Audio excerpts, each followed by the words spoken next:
Blessed, blessed, blessed, blessed. Blessed is the man, blessed is the man.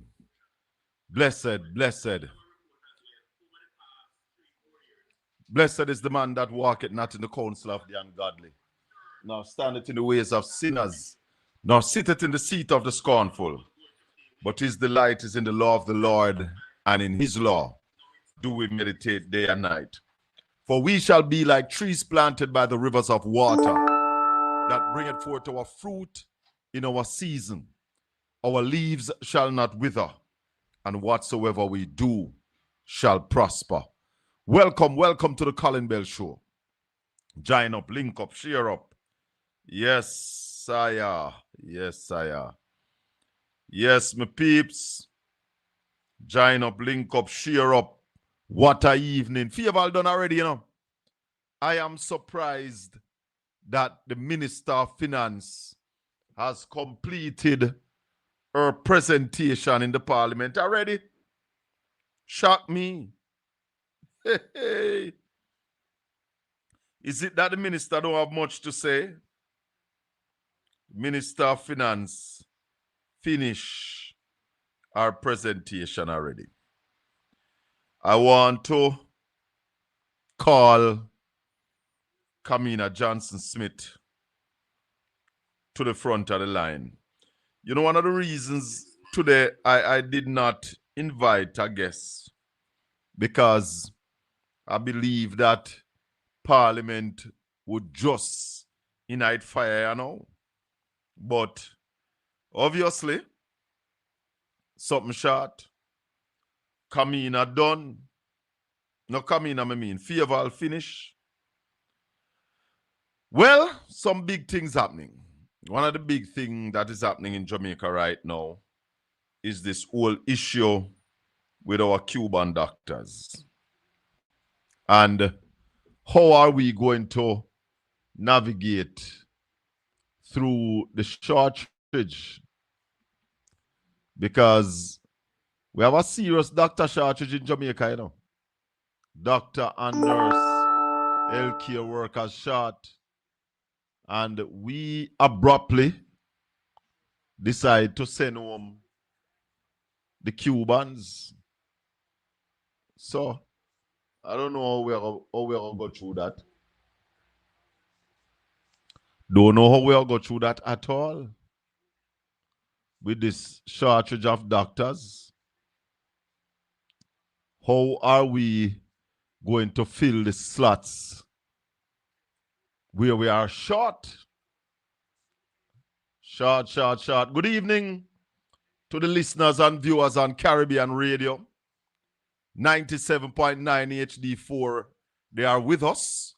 So, for now, no longer we're going to 8 o'clock. We are done at 7 o'clock because Caribbean Radio, the time has changed in the US. So, they are joining us right on time. Well, today, Conrad O'Brien spoke to Marlon Morgan about this issue. Tomorrow evening, we're going to be having Senator Donna Scott Motley, the opposition spokesman or spokesperson, because she's a woman, on foreign affairs. But let's listen to Conrad O'Brien and Marlon Morgan today. Who am I speaking to, please? This is Marlon Morgan. Oh, hi. Hi, Marlon. How are you doing? You have characterized our 50-year-long relationship with our Cuban brothers and sisters in respect of technical cooperation in healthcare, you know, as a mutually beneficial one. Yes. Do you, like me, not find it a bit concerning and disappointing, though, that as friends, we could not have had the kind of mutual regard such that the Jamaican authorities would have had the terms of the technical cooperation agreement reformed, because that is what I gather Kingston was pushing for vis-a-vis Havana. In other words, if we are friends and we have been, you know, having this long-standing friendship. I understand the point that you make. And those are, as I carefully said, those are issues There are buttonhole issues, you know, I's dotting and T crossing and so on.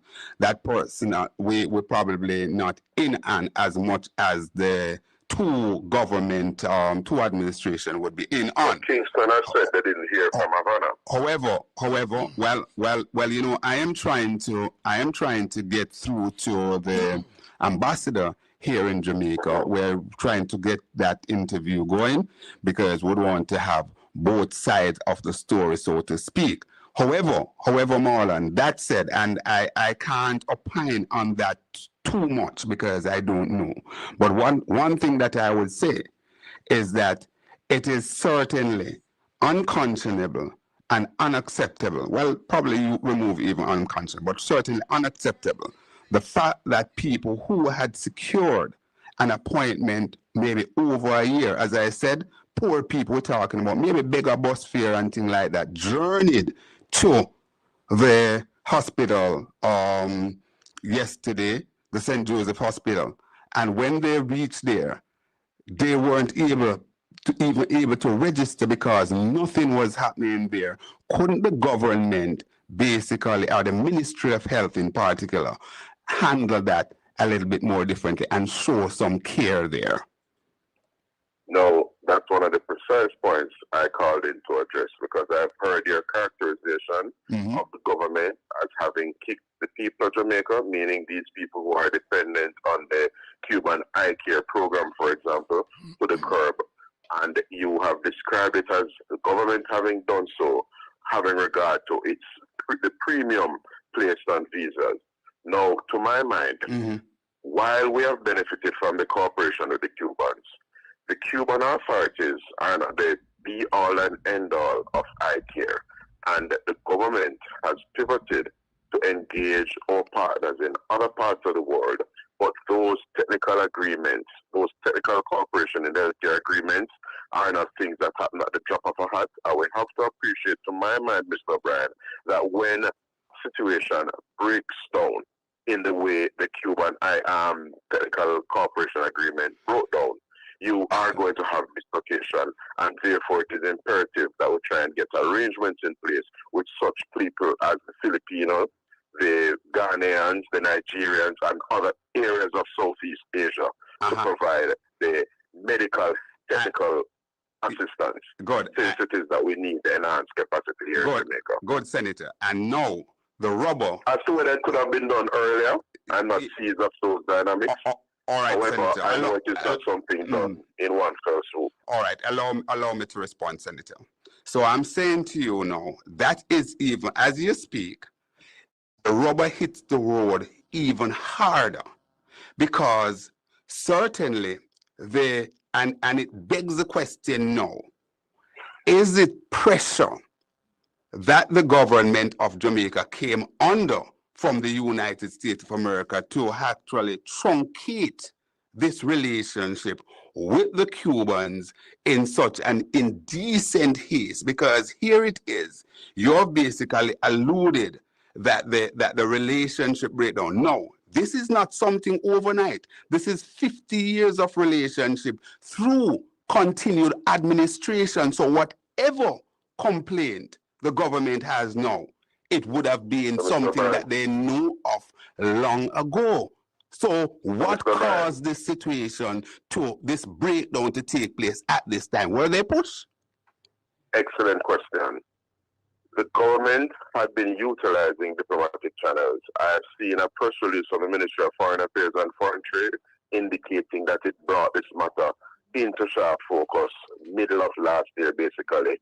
It would have communicated with its Cuban counterparts on 2 occasions formally. And the Cuban authorities have not been responsive in the way Kingston would have hoped and desired. And that is what resulted in the discontinuation of the medical technical cooperation program with our Cuban brothers and sisters. So the speculation as to being pushed on the role of the United States, those persons who are focused on the facts in this case would not allow themselves, like me, to be distracted by those other speculation and innuendo and so on. Good. And visa talk and so on. Good. Senator. I have a visa. I visit the United States from time to Like time, myself. as I do many other countries from Like time myself. to time. All right. So, So we're not Senator. fighting for visa or anything like Good, that. good. So that kind of 1970s No man, no man, no man, no, Senator. There are many who are still frightened for visa, and you'd be surprised. Some of the persons within government and so on are in the politics. Them visa are them end all and be all. They would never ever come out. Hold on, Marlon. Let's not talk over each other. We're doing well so far. All right. I'm saying to you that it's a be all and end all to many, and a lot of our politicians would never have the cojones and the dignity and decency to come out and defend their people, like a Mayor Motley who said, listen, you can take her visa. We would never hear it from a lot of our people, or even former Prime Minister Bruce Golding. I'm happy you mentioned Mayor Motley because it underscores the point I'm making. Like Barbados, we here in Jamaica live in a free and democratic society. Our counterparts in Havana and elsewhere, Santiago, for example, do not enjoy that luxury. But the point is that if a person places a premium on their visa, by virtue of being a free and democratic society, they are able so to do. That's the beauty of it. If Conor O'Brien wants to drive a Honda, he's free to drive a Honda as opposed to a Toyota or a Mitsubishi. That's the beauty of our democratic society, my friend. Indeed.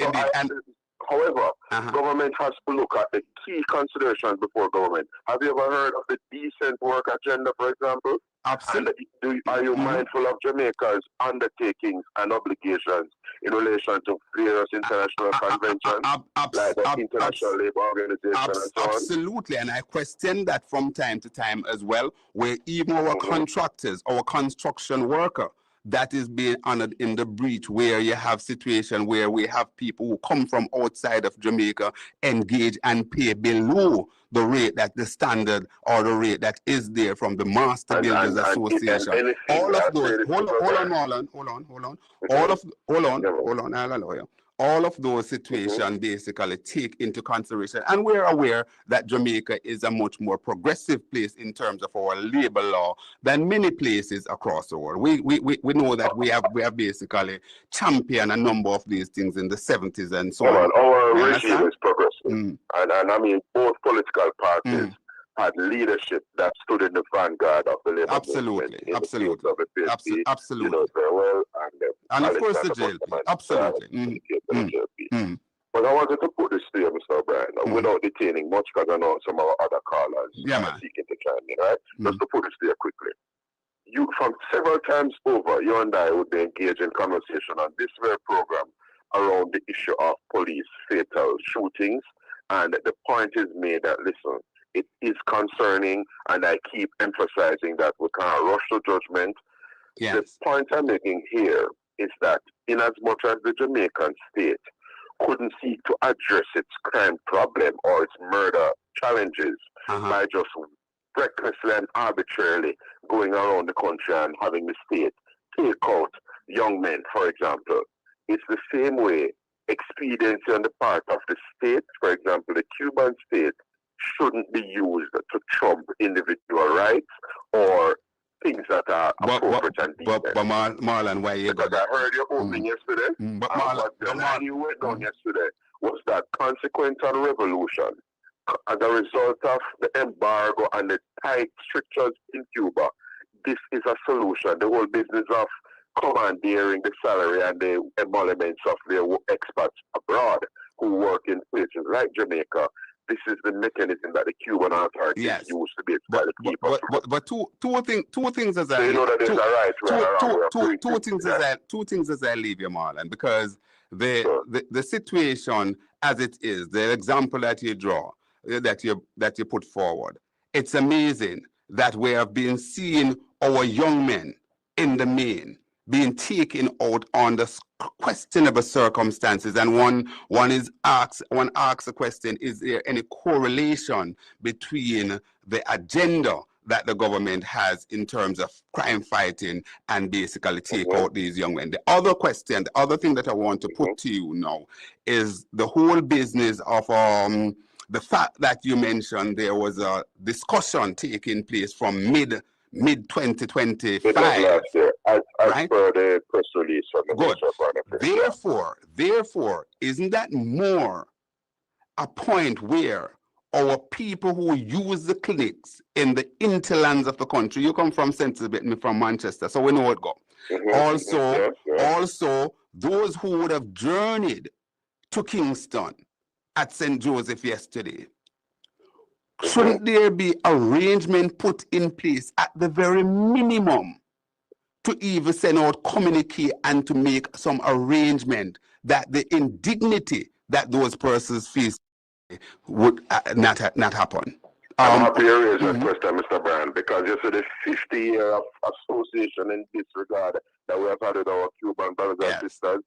Kingston was hoping, yes, that we would have had the Cuban counterparts being amenable to reform and that there wouldn't have to be a pulling of the plug. In other words, we would not have hoped for it to have come to this in terms of cessation of the program or a winding down of the program to the extent that the ICARE will be wrapping up on or about March 20. All right, Senator. So we were holding out and hopeful that the diplomatic channels would have yielded results. But the truth is, sometimes in friendships, we accord and ascribe more respect and regard to our friends than perhaps they do us in some instances. Because what is very concerning, Mr. Brand, is that it is argued that the Cuban authorities have made some accommodation and concessions in relation to other states. I've heard Guyana named, but they have not been as amenable to doing so in relation to Jamaica. Okay, Senator. Thanks a lot for chiming in this morning. All the best. Let me say thanks to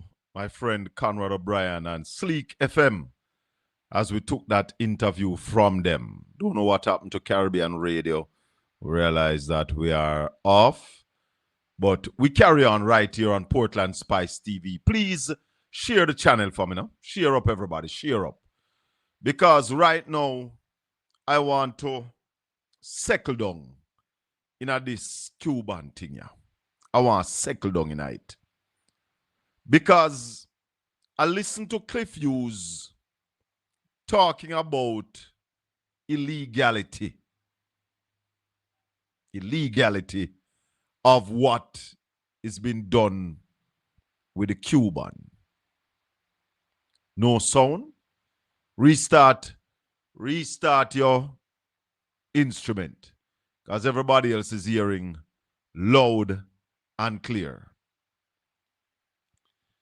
This Cuban issue, some people are just blatant lie. I know Neville don't like when I call him party people, them lie. But lies and spin is taking place. Lies and spin. Somebody just type restart your instrument for me so you can see it. Lies and spin. Now, what we need to do is check out how missions around the world work when government send their citizens on certain mission. You have medical mission, you have all kind of mission. So the Cubans send their doctors on a medical mission to Jamaica. Doctors and nurses. And are you saying to me that these incompetent labor rights just realized that they were paying the Cuban governments? You see, we keep telling you how incompetent these people are, you know. 10 years consistent in government. And them just realize that are the Cuban government them appear. Now let me educate Cliff Hughes and the labor rights, the labor right doppies who are starting to chat whole heap of garbage. Cuba educate their citizens for free. You don't have to have $1 to become a doctor in Cuba. Eh? Naughty? You're right on ball. Yeah, read my mind. I'm going there, Nadi. I am going there. So just hold on. Cuba educate their citizens for free. No person in Cuba who possess the ability to become a doctor have to find $1. So what Cuba does, Cuba invests in their people. So when you invest in your people that way, and you carry your people them to the stage where they now become an asset to your population, what you think the country must do? The country must benefit. Nobody else must go to school. What Cuba does is ensure that those doctors help the next potential doctor to become a doctor. So many other missions around the world, you pay the government and the government pay their people. Now, we have seen a consistent trend of ungratefulness from the Labour Party. Ungratefulness shown by this government. We do the very same to Venezuela. But I'm saying to those of you who are out there talking, would you want your child to become a doctor and don't pay?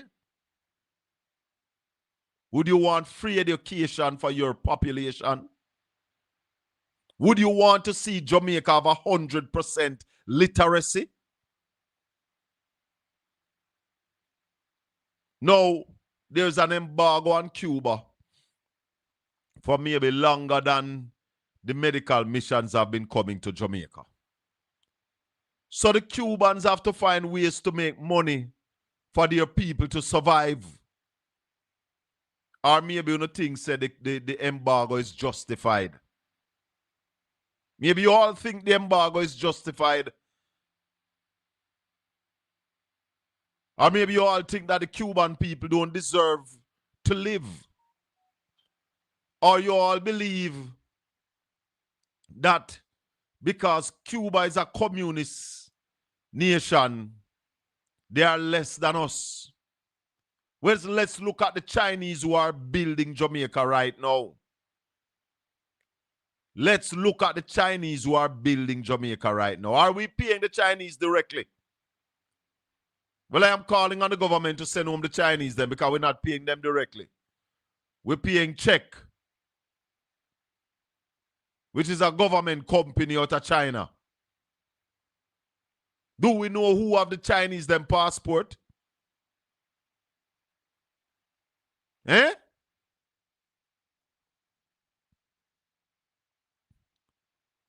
Let me tell you this. My mother always tell me, say, ungratefulness worse than obia. When you're ungrateful, when you bite the hands that feed you. Yeah? When you bite the hands that feed you, it will come back to haunt you. I'm telling you that. It will come back to haunt you. Now, it's long time I know say Faval is a deceitful woman, you know. Long time. And I proved her deceitfulness when the children of Happy Grove High School was getting home at midnight. And there was shortage of transportation on the route. And I spoke with Mark Golding, president of the People's National Party and the opposition leader. I spoke with him about it. And he reached out to the Minister of Transport at the time. I don't remember if it was Ardley Shaw, who was Minister of Transport at the time. and Fieval Williams, who was Minister of Education. And when the whole thing bust out, Fieval was willing to lie that it was just the day before she heard about it from Adma Rivers. So I know you're deceitful. 876-804-7072. 804-7072. That's the number to call. I want to show you how Fieval deceitful. Listen to that lady. So, right. So fiscal 2018, 2019, no new net taxes. In fiscal 2020, we gave back taxes. Hold on. Come from the start. And if I could get that chart, I'd speak to it. Hold on, caller. Hold on. Madam Speaker, if you go back to 2012. Listen to this woman now. You can see that every year, 2012, 2013, 2014, 2015, the PNP government of the day brought 19 billion of tax measures in fiscal year 2012, 15 billion in fiscal year 2013, 7 billion in fiscal year 2014, and 10 billion in fiscal year 2015. When we took over in 2016, with our promise to raise the threshold to 1.5, and we came in, we had to increase taxes, but we also offset those. The increase in the threshold to 1.5 was offset with taxes. But Madam Speaker, but those looking on will tell you that it was revenue neutral. So, right. So fiscal 2018. No, you hear how the lady sound when it come to the GLP part where she say the GLP put on taxes. You realize she didn't even call the number. No, isn't this deception of the highest level? Listen her again. And if I could get that chart, I'd speak to it. Madam Speaker, if you go back to 2012, you can see that every year, 2012, 2013, 2014, 2015, the PNP government of the day brought 19 billion of tax measures in fiscal year 2012, 15 billion in fiscal year 2013, 7 billion in fiscal year 2014, and 10 billion in fiscal year 2015. When we took over in 2016, with our promise to raise the threshold to 1.5, and we came in, we had to increase taxes, but we also offset those. The increase in the threshold to 1.5 was offset with taxes. Stand up. So she now tell you, say, 2016 was 13 billion in taxes, and 2017 was 14 billion. They put on the box of the Jamaican people. After them tell we said the 1.5 was going to be revenue neutral. That woman is a deceiver. Very deceptive. And you realize when she has said that she don't look up. Eh?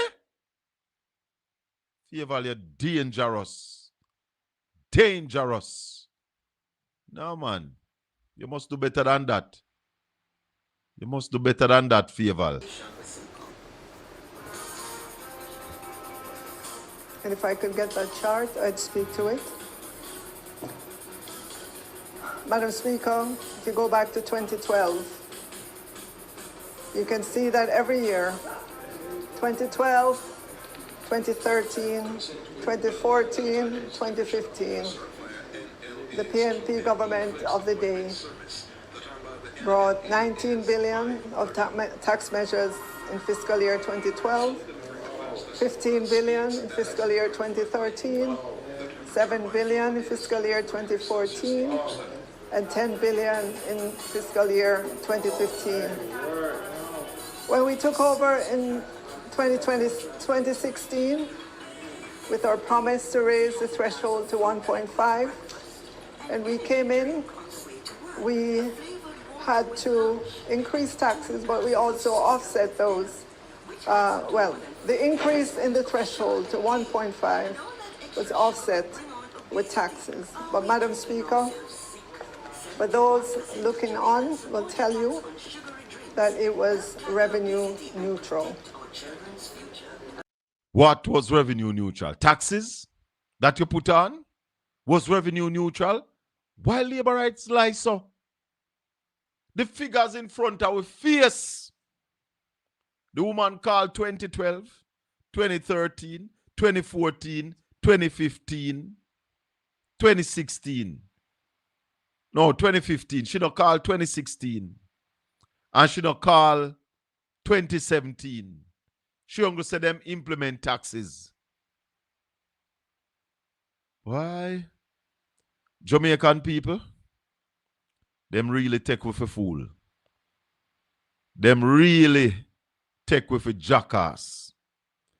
You know, while waiting on the parliament this evening, I decided to cut a clip that I have seen several times, and I said to myself, I wonder if the Jamaican people hear this. It is a piece by Jump. And I think we need to listen to this. Because when we talk about corruption and we talk about the Prime Minister's statutory filing not certified, every Tuesday before the Parliament, them play this piece here from Jump. Listen to it, my people. Corruption in politics is deep-rooted, and I just saw it said, and nothing can do about that. But actually, there is, and another 152 countries are doing it. It's called asset declaration, and it works best where citizens themselves understand it and help to ensure the law is enforced. Corruption happens when public officials abuse their power to benefit themselves, family, or associates. Jamaica's Integrity Commission Act was designed to prevent corruption. And here are 5 things you should know. 1. Under this law, every year MPs and senators must report what they earn, own, and owe. And if they don't, they'll be sanctioned. 2. Their report must include the same kind of information for their wife or husband and children. 3. If they get a gift worth more than $100,000 from anyone who's not family, they must declare it. 4. A summary of the declarations of our Prime Minister and opposition leader must be published where the public can read it. 5. Parliamentarians can now be prosecuted by the Integrity Commission. They can be fined up to $2 million or serve up to 2 years in prison if they don't file the declaration or if they give false information, and $500,000 for not filing on time or ignoring requests for information. Unfortunately, our parliamentarians made changes that prevent the public from knowing when they've broken the law or when they're being investigated. We really need to change that. Visit jampja.org to find out more about the act and to track if your MP is obeying this law. If they're not, JAMP's MP Tracker will help you write, tweet, or call your MP. Ask them, you submit your declaration yet? The Integrity Commission clear you? Let's help the Parliament stay honest. A message from the Jamaica Accountability Meter Portal.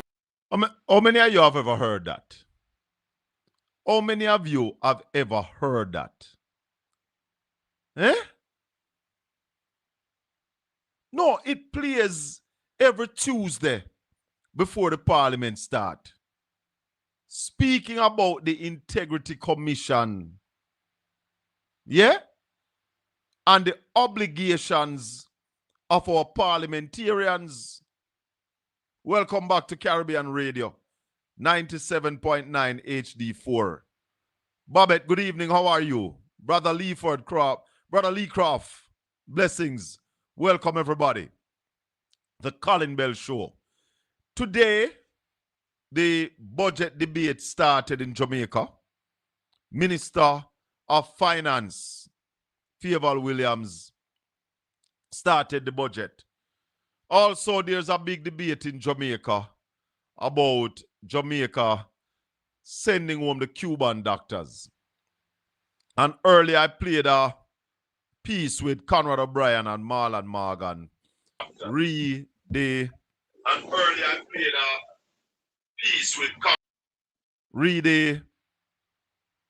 doctors, Cuban doctors, and the decision of the Jamaican government. Conrad, turn down your thing in the background there. Let me put you on. Evening, Obi.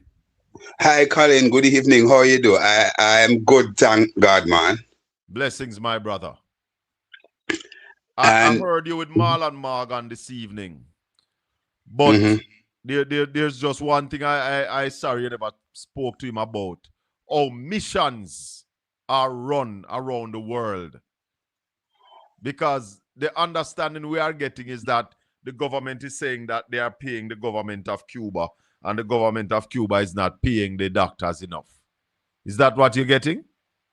Yes, but if you, I don't know how far back in the conversation, because Senator Morgan called in and I allow him, and of course I must say we had a cordial exchange, you know. I allow him to speak and I respond and so on, because I'm trying to foster good dialogue, Colin. That's my mission. You know, I want to exchange. So I think facilitated that as much as I could today, and Marlon was a little much more subdued than he normally is. You know, if you listen to the exchange, you would pick that up.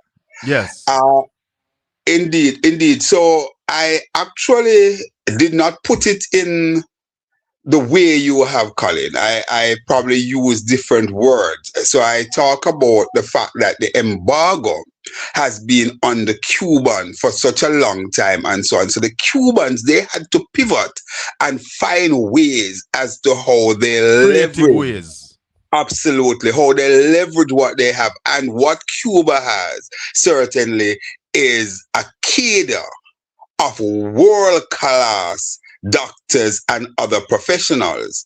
And this is not something, as I understand, that is foisted upon the Cubans. As a matter of fact, people volunteer to come on the program because the Cuban people, you know, Colin, they are very, very patriotic, you know, and they understand that, listen, it is their brothers and sisters, tax dollars, you would say, that basically educate them. So they see it as an avenue to do this, to ensure that the mass of Cuba can basically continue to benefit, Colin, and it's a revolving scheme, so to speak. And that is why you find that the teams that are here, they don't stay in perpetuity. They basically rotate from time to time. You know, they will be here for 3 years, 5 years, whatever this one is, and then. But the important thing, Colin, is that, you know, and I think I also use an example to say that from time to time we have basically posited the view, Colin, over the years, say that we should be training more teachers and so on, so we can export these teachers to the United States, or even nurses. And we argue that, listen, what we could do is to get a fee or some kind of recompense from the United States or the UK and so. And also another layer to it, we said, listen, when you get this education from the Jamaican government, there's supposed to be a bond. So you serve 3 or 5 years or so. It's akin to what we're seeing happening here, Colin. But you know, Colin, let me just say this, because persons of certain vintage in this space would understand, I would remember the bogeyman is coming from a long time. I don't know if you remember, Colin, when they used to have this argument that Cuba, Castro kill the whole of the old people in Cuba, you know?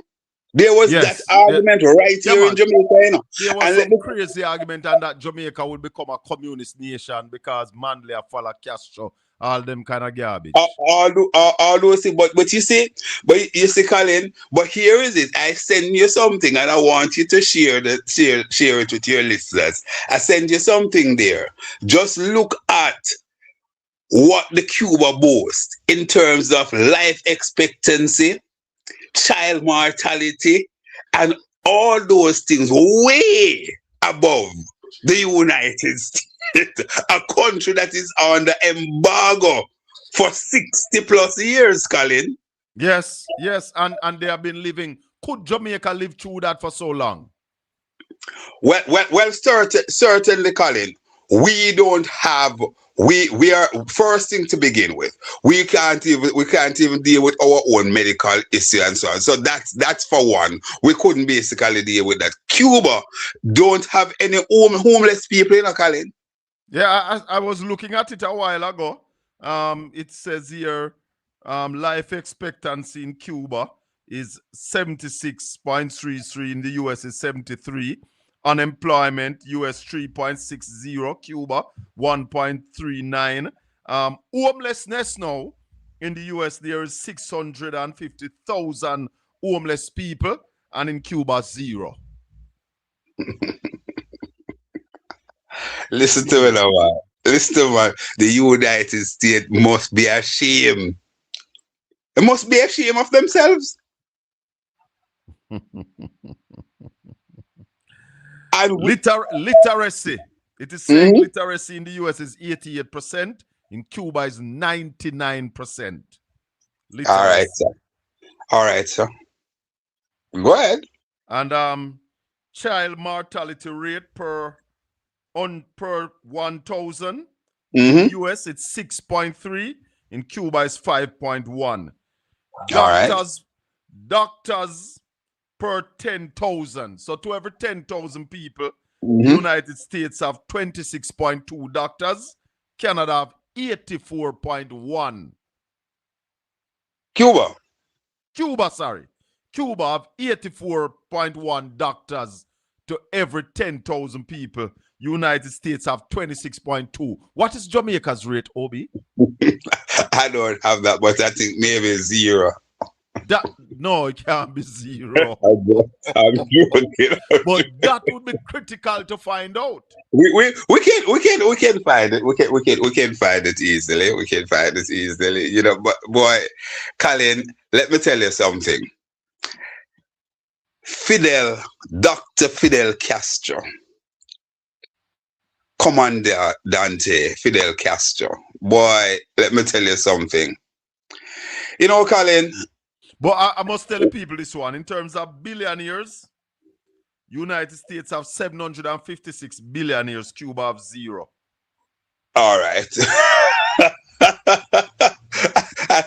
that is quite understood. That is quite understood. Yes. You know, and that is why you see, Colin, the homicide rate in America, death per 100,000. 5 in America, 4.4 in Cuba. So not much different there. You know. Malnutrition death per 100,000. America 0.9. That's almost 1. Cuba have 0.32. So yeah. Some stats there to ponder.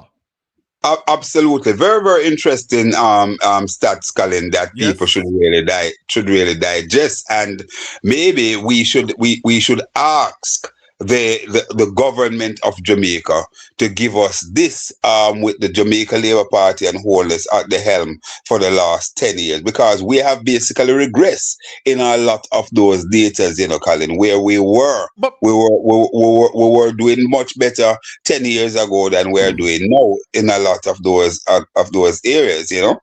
Did you listen to Favor a while ago?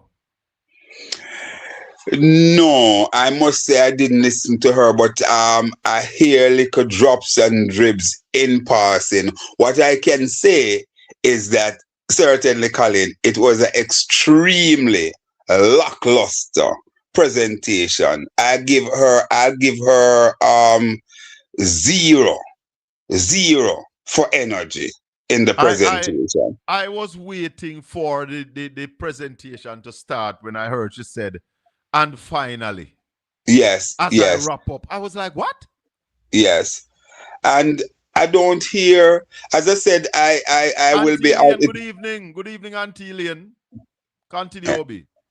Yeah, it would be remiss of me, Colin, to really go down to try to dissect her presentation because I haven't listened to it in depth. But I think I heard her talking about the BOJ would be looking at some things, and she made some comment about the financial sector, and to try to throw a job at the end when she talk about not talking about the 10th consecutive year Listen, of listen this. death. Listen, Mhm. listen to the deception that Fairval threw at us. Listen this. Yes.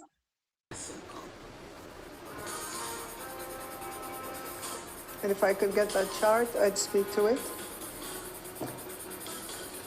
Madam Speaker, if you go back to 2012, you can see that every year, 2012, 2013, 2014, 2015, the PNP government of the day brought 19 billion of tax measures in fiscal year 2012, 15 billion in fiscal year 2013, 7 billion in fiscal year 2014, and 10 billion in fiscal year 2015.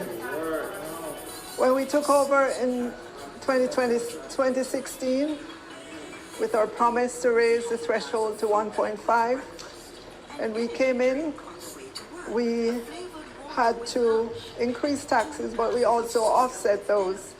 The increase in the threshold to 1.5 was offset with taxes. But Madam Speaker, for those looking on will tell you that Ease out, Fairval.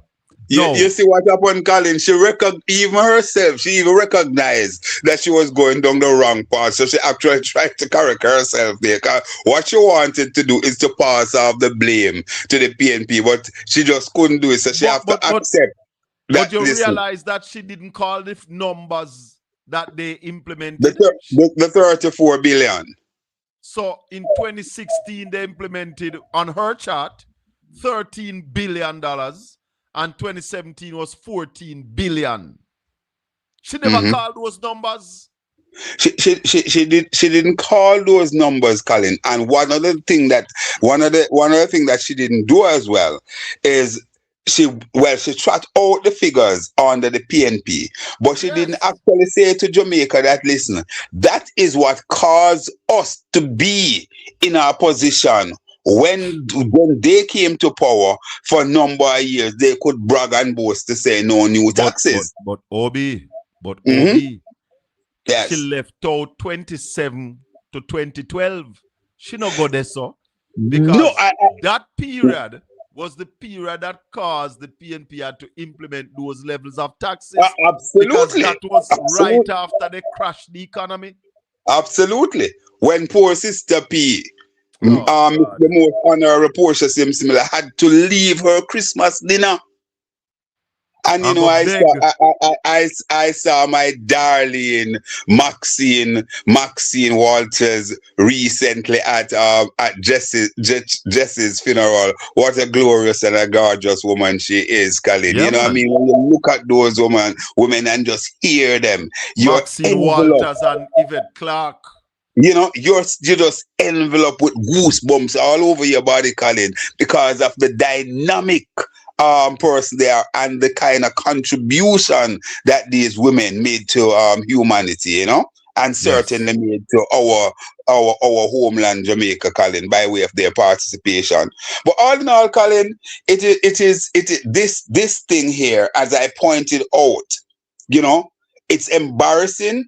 Because the government of Jamaica knew what was happening. They said they started the discussion with the Cuban from mid last year. Obviously, Colin, they were pushed. What did the government do to put in place that our people don't suffer the indignity and the suffering with the Cuban mission leaving Jamaica. That's what it is, Colin. And even the minister of health himself said that they're thinking about a medium-term situation, and this would be maybe about 6 months before we start seeing medical professionals start filling these void, Colin. Remember? Hold on, I have a caller, Obi. Let me take this call. Junior, good evening. Good evening, man. How you doing? Good day, you know, brother. Welcome to Caribbean Radio 97.9 HD4. Go ahead. I'm not in my area. I'm in an area where the background might be a bit noisy. So you have to listen. Some kids don't find up there. Anyway, you remember a statement that familiarity breeds contempt? Yes. Mm-hmm. When your friend, nephew, come on again. Yeah. You can remember. Familiarity breeds contempt. The other thing I was listening to the whole fracas about the Cubans. Yes. If they have been here for 50 years, right? Yeah. Their midwives and obstetricians must have delivered a lot of the people that are criticizing. Possibly. To me, that's ironic, you know. Possibly. Yes. So, somebody needs to work out what really is the point. Because if somebody deliver you, why are you going to criticize them now? Ungrateful. Here I keep talking about ungratefulness. Ungratefulness.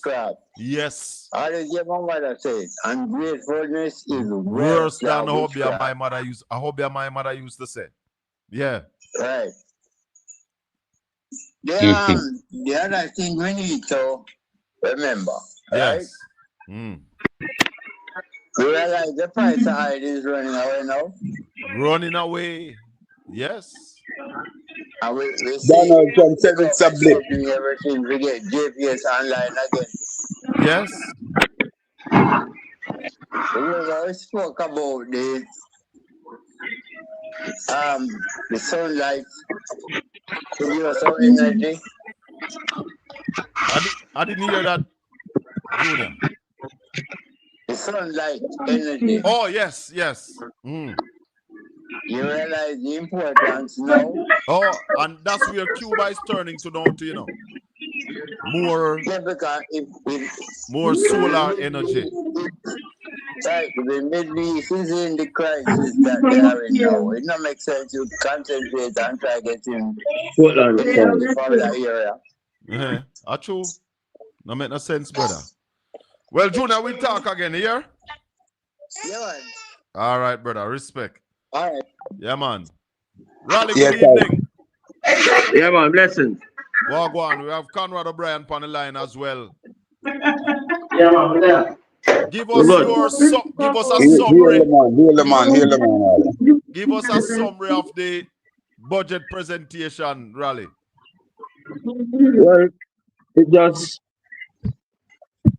lackluster and amateur departmental accountant. Lackluster and amateur and what? Like a departmental accountant. A departmental accountant. Yeah, man. She at least mentioned the war and she mentioned oil price. But that's all she said. Yeah. She never told us what she's going to do about it. And then she came with this amateurish foolishness about our gross reserves. Checking the gross reserve is like you're checking a pay before you subtract income tax and NHT and all of those things. People don't use gross reserves when they are talking about your capacity for foreign trade. Because your gross reserves include their foreign liabilities. I'm thinking I like a picnic business, I'm thinking, brother. So you're saying the whole presentation was rubbish? Yeah, man.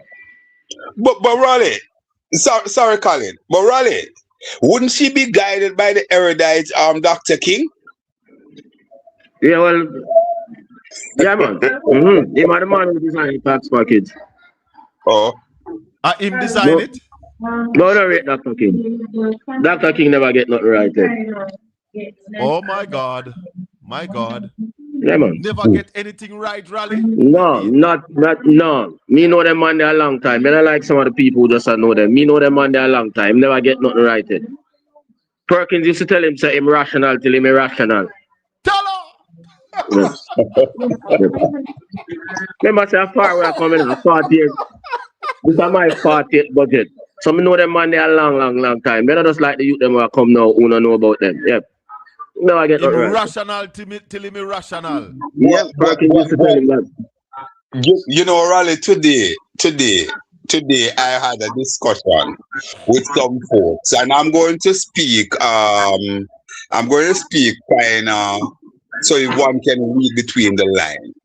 And they were saying that, listen, they can't see how Raleigh are the greatest, and Raleigh is available to certain space, and they notice basically the space there. Now feature Raleigh, they run every minute to a youth named Kane Faulkner, and that's what the people were saying, and not when criticize the young man or anything, because if you don't call him and seek his opinion and so on, he can't give it. But the people were very, very concerned that that particular space seems to ignore you a lot, Raleigh, and you have very, very close tie to that space and so on.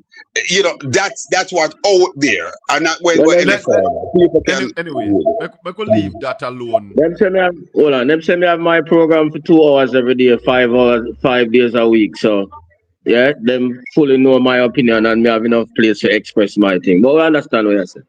Yeah. All right, cool.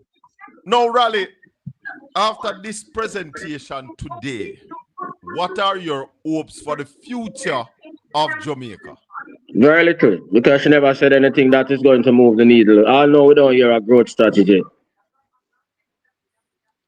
Obi, I spoke to Al Edwards yesterday, another financial journalist.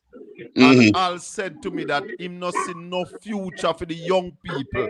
Him not see how young people in Jamaica go buy house and car again. Well, that's Colin. That's the situation right now, because I tell you something. All the young people who basically trying to make an extra buck, because most of them are in the BPO sector that they say substantial work. A number of them trying to craft a thing, and that is why you find that even the social media space have become so cross, because a number of them in the space trying to get as much likes and so on to say if they can make money in that space. So that's pretty much what we're seeing. We're not seeing the kind of industry being talked about and being promoted to create high-value job, high-tech job, and so on, that Julian and Mark Golden, and of course Ralston Hyman, and us talk about ad nauseum. You know, so I don't know, brother. It's kind of rough, because we would expect that the Minister of Finance would come with some things for us to, even if we have to criticize it, to say, well, boy, we don't think that this has gone far enough, but at least we would have heard some kind of growth strategy and so on. Raleigh is saying she had to come with absolutely none. Raleigh? Nothing. Another thing that she said in the thing was that the ratings that we get from the ratings agency is our goal and our oil. Total nonsense. Yes, total nonsense. About that. Because if she went back in her files, she would have seen where S&P said that although you're paying down the debt faster than programmed for, you have the lowest growth rate within the countries of your rating, and your per capita GDP is only above 80. S&P told her that. So I don't know what she's coming to nation with. Those things are just some amateurish thing. But how could the ratings from the credit agency be your oil and your goal? Nonsense. Oil and goal is something tangible. That's what I'm telling you. So the thing was just like a departmental accountant presenting. So Raleigh, S&P is saying that, listen, our goal and our oil do that thing. Precisely. Because your rate of growth is slower than everybody within your ratings group, and your per capita GDP is only above 80. Me have a caller. Me hear what the caller has say. Go ahead, mama. Good evening to everyone. Good evening and welcome. My problem is Good evening. favor idiot. Some other pay him no mind. You know watch you when she attack with Prime Minister face look. And him now clap and him come like him body's here, but his mind is on the other side of town. Wait, so the Prime Minister need to pay attention to favor. Not attention, all him doing on his phone. And when time when have Bex, you ever know when have Bex? You ever have one hug on him Bex? No, I don't know how that works. Yeah. Oh, But imagine. what Mrs. Hold on, caller. Don't break the news. Don't Mrs. Holness was in the house. How you come and was here, but he's mine. I'm saying, don't Mrs. Holness was in the parliament. So how Miss P come a draw for that song there? But the man body was here. But the mind was on the other side of town. I don't go Mrs. Holness any day. It will I conquer by them in the look for Behave yourself.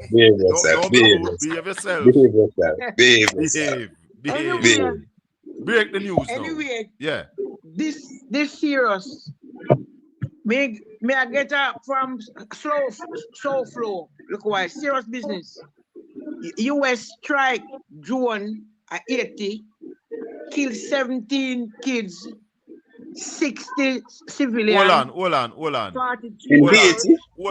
You have to get the news properly. We don't take news from any source. You hear, caller? So flow. No, caller. All right. No, it's all right. We will check it out. Thanks. We don't just take them news there. So, Raleigh, you hear anything about the U.S. Embassy in Canada shut up this morning? No. What you hear about it? No.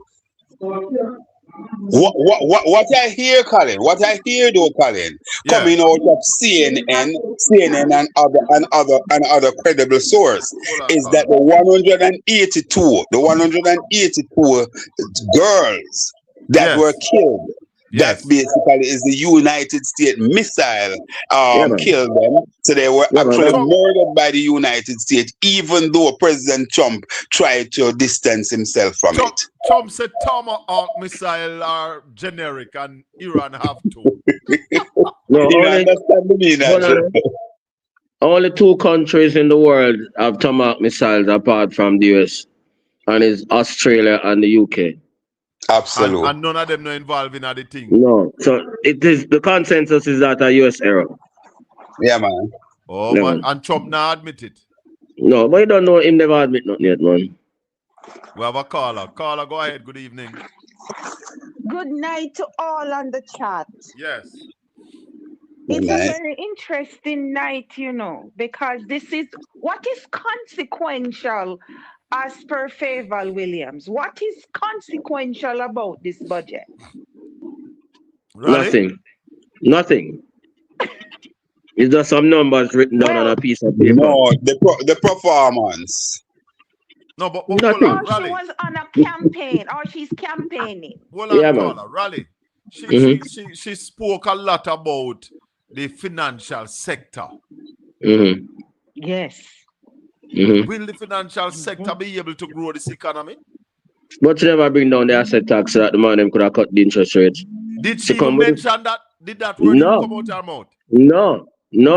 She come with this thing about allowing pension funds and insurance companies to invest more of their money in private companies. Yeah? That is what she came up with and said that would release $21 billion. That's the only thing that she came up with. And then she told us about the old story of 20% of government things going to members of the small business sector. Where you don't think the 10, 15, 20 years? She also mentioned the fiscal commissioner talking about the space in the budget. And she wanted to take the fiscal commissioner to school. Yeah, well, she took on the man and said that the man should release the information to the public before the budget was presented.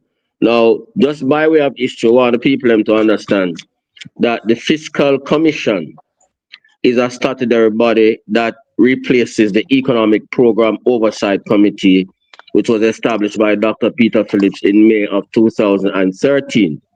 The mandate of the EPOC was to keep the government on track with the IMF agreement so that a PNP government never did what the JLP government did before and run off with the people's money and never complete the program. So EPOC responsibility was to release information to the public as to whether the government was staying on track. The fiscal commissioner is a statutory body that is there to do the same thing. Now she's upset because the fiscal commissioner said that the budget is not credible. That is her problem. And it is still not credible. Yeah. That is what she's upset about. Yeah. And she's also saying, Raleigh, that it is the private sector that will drive the rebuilding. Yeah, but you're not providing the private sector with the capital that is needed to drive the rebuilding. So what is the government's responsibility in driving the rebuilding? They completely ignore the private sector people. JMA, all of those people were asking for certain concessions in relation to the tax package and in relation to the decline in interest rates. She completely ignored all of those persons. You're listening to the Colin Bell Show. We are live on Caribbean Radio, 97.9 HD4, covering the most of Florida, all the way up to Jacksonville. We have a call on the line. We have Ralston Hyman, the top financial analyst in Jamaica. We have Conrad O'Brien from Sleek FM on the other side, and we have a call on the line. Obi, you were about to say something. Obi? Go ahead, caller. That about what she come with that garbage about consequential. The next thing I want to say, what she's talking about increasing the income threshold to 1.5 million, as you were saying, Colin. 1.9 should go in now. But no, hold on. 2013, 12, 13, 14, 15. Then she reached 16. Then she said they increased it to 1.5 threshold, and then they had to increase taxes, but it offset because and she flipped. And she never called those numbers. Right there. She never called those numbers. Raleigh, you listen to that part there? No, I'm not listen to her none at all. I'm not waste time, brother. No, remember, absolutely, Uncle Ralston. Remember, we have all of the budget numbers already. Truly, a waste of time, Colin. Hold on, caller. Where you say, Raleigh? Remember, we have all of the budget numbers, so we analyze the budget from day one, and we see what the fiscal commissioner said. So we don't really have the time to listen to she. We get the feedback from all of the private sector people who talk with her, and she reject everything what the people them say. So we never really expected anything today. Yep. No waste of time, man. Wow. Remember, you know, if we were performance driven in Jamaica, she would never be in that ministry. Remember, the 1.5 that she's talking about, she said that it wouldn't cost the country any tax dollars, you know. Yes, I remember. It ended up costing us 32 billion. That is why she can't say anything about the number. Hold on. Let me make you hear what she said about that, because she spoke about that and tried to con the people of Jamaica. Listen this. Listen now. And if I could get that chart, I'd speak to it. Madam Speaker, if you go back to 2012, you can see that every year, 2012, 2013, 2014, 2015, the PNP government of the day brought 19 billion of tax measures in fiscal year 2012, 15 billion in fiscal year 2013, 7 billion in fiscal year 2014, and 10 billion in fiscal year 2015. When we took over in 2016, with our promise to raise the threshold to 1.5, and we came in, we had to increase taxes, but we also offset those.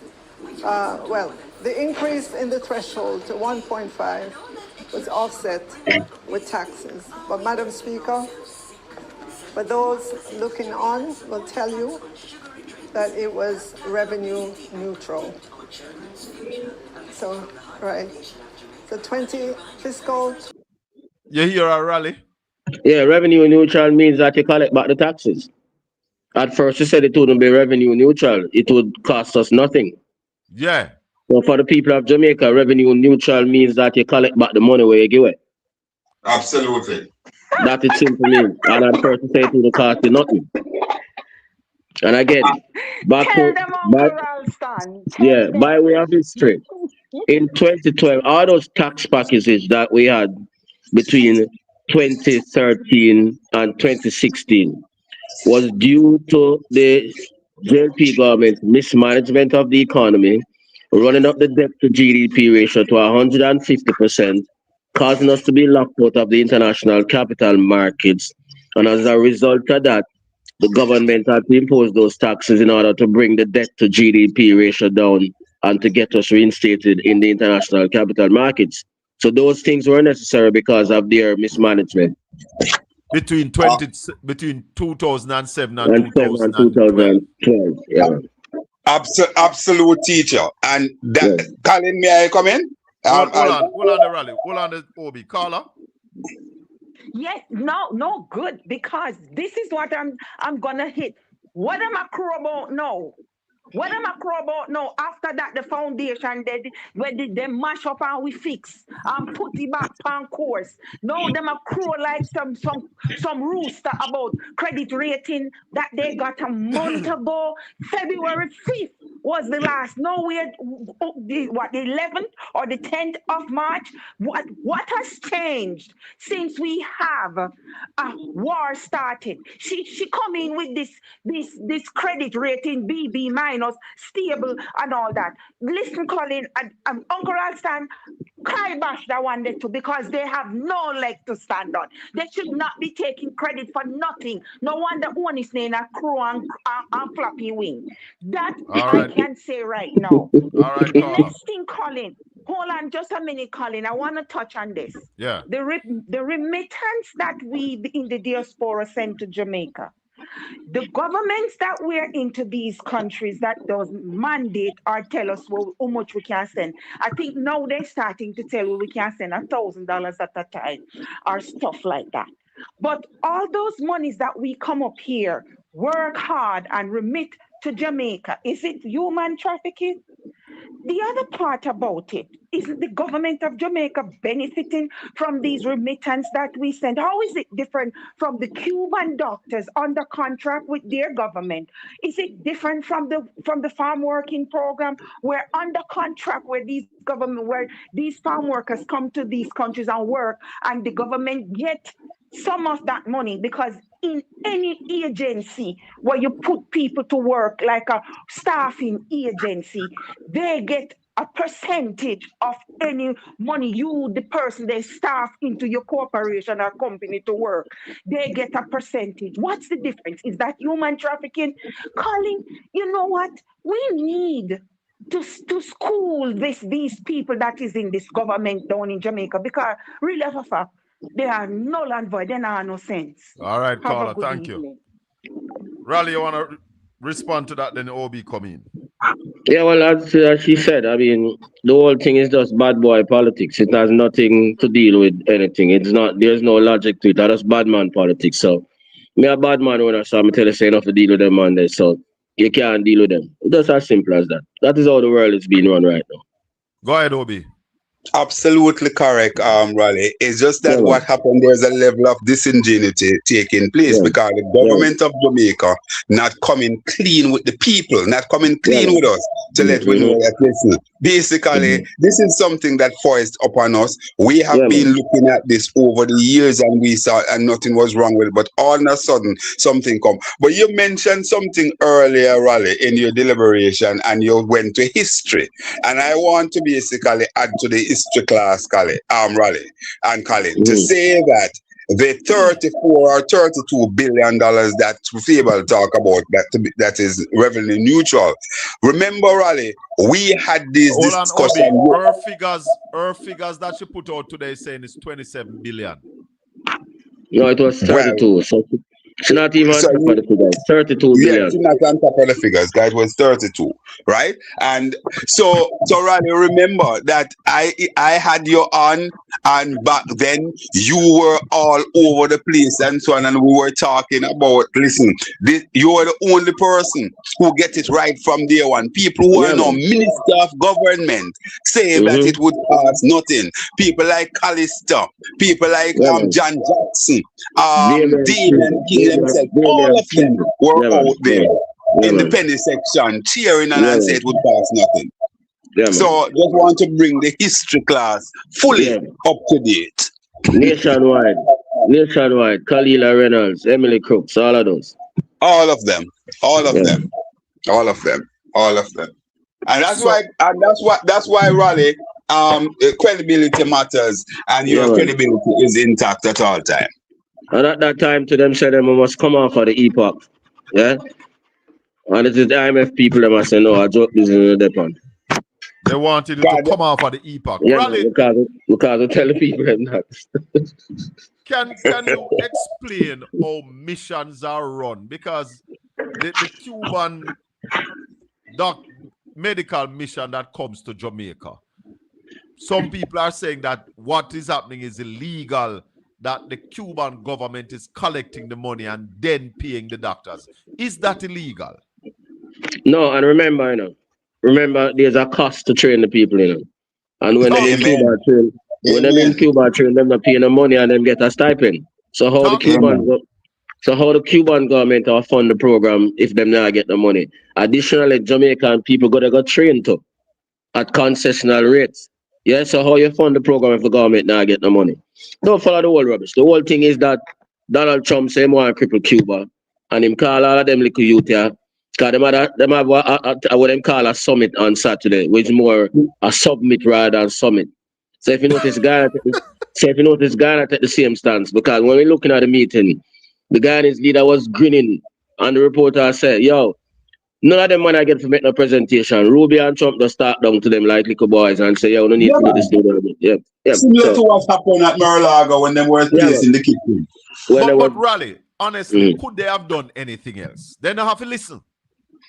No, they could have done something. Me, I do something. Me, I defy them. Hold on, Obi. Raleigh, what could they have done but listen and submit? Well, even if you're gonna submit, you really believe say a man like Michael Manley, them man they could have talked down to Michael Manley. Michael Manley a leader, Raleigh. Come on, don't mix You up believe them orange could have and talked down to apples. PJ Patterson? Yeah, You believe them could have talked down to PJ? No. Hold on, gentlemen.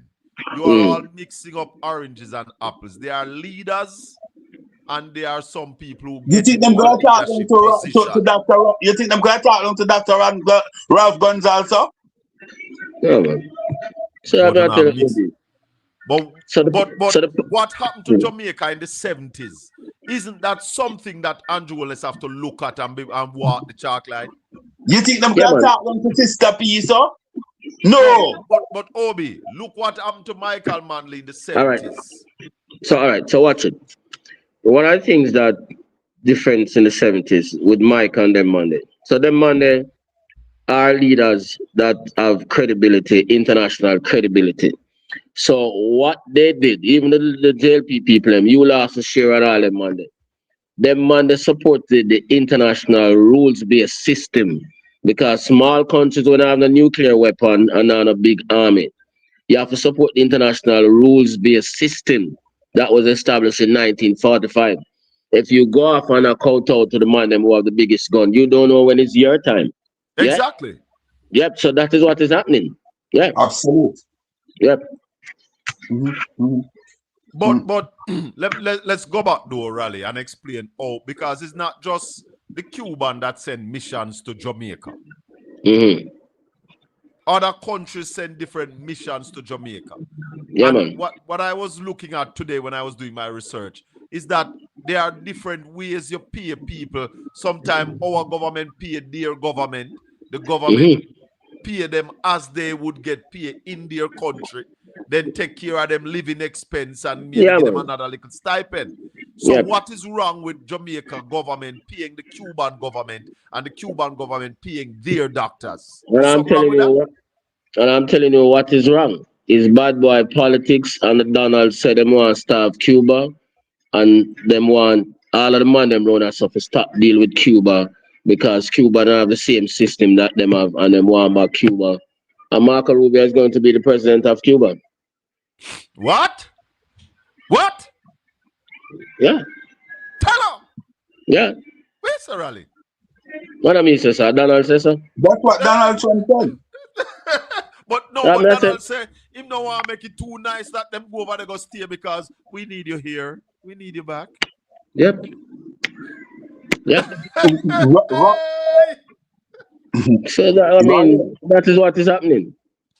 Donald said within an hour after him finish with Iran, which that hour there gonna be a very long hour. Then Cuba is next. Wow. Yep. I urge him to be caution. Yep. You know, Raleigh, just a little, I'm calling with your permission, just a little bit of staying on the whole mission thing.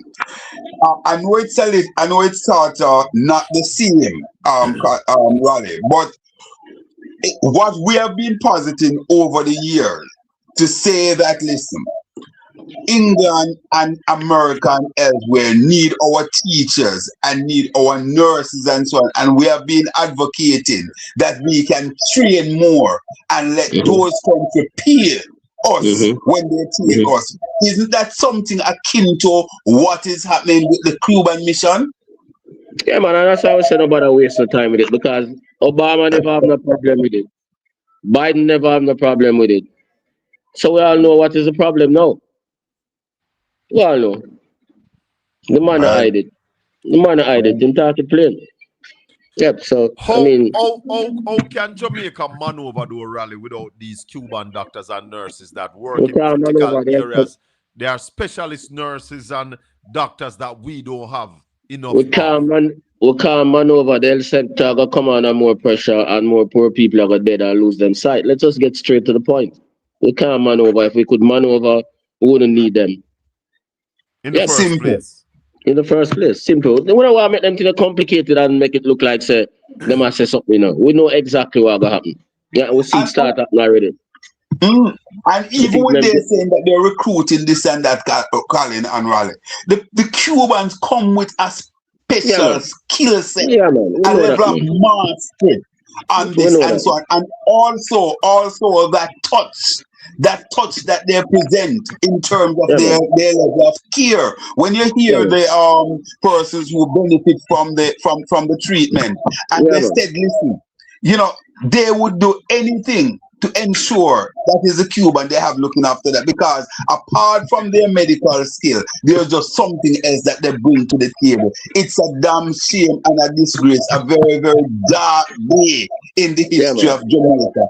And Christopher Tufton further exacerbate the problem by even knowing this and never come to the Jamaican people and even try to put a semblance of anything in place to mitigate in any shape or form.